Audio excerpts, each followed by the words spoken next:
I know someone who, true story, the person had an accident and he had to quickly come out, but the car was damaged. The gas was already leaking and he watched his car burn. There was nothing he could do. There was no way, there was no use trying to stop it. He stood there, he was safe, just a few bruises, but he watched the car burn right in front of him, and all that was left was just the metals there. Everything.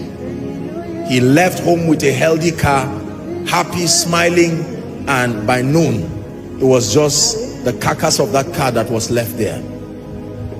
Have you lost something in your life? Then you understand what pain is about. Hallelujah. Yes, sir. There are people who have lost loved ones. It's taken them years. There are people who have lost opportunities. How about jobs?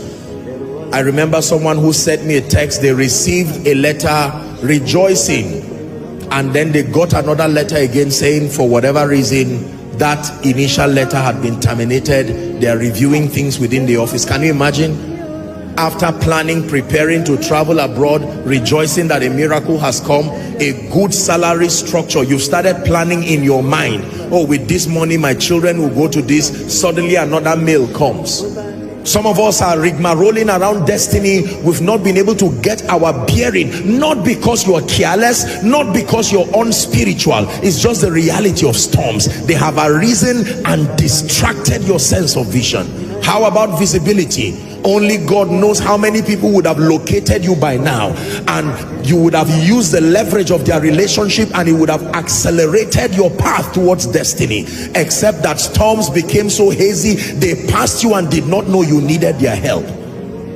It is a terrible thing to shout for help and not have anyone help you, simply because the noise of the storm is louder than the noise of your voice.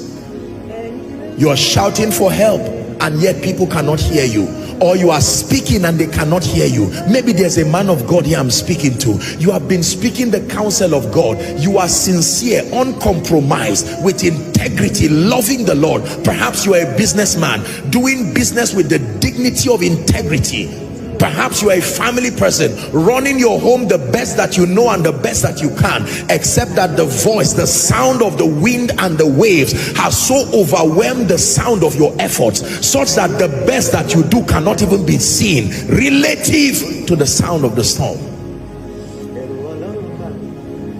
And then for many people, you've been moving like a snail, moving like a tortoise as far as destiny is concerned, because it has so impeded your pace. When you started, you were firing on all 4 cylinders, and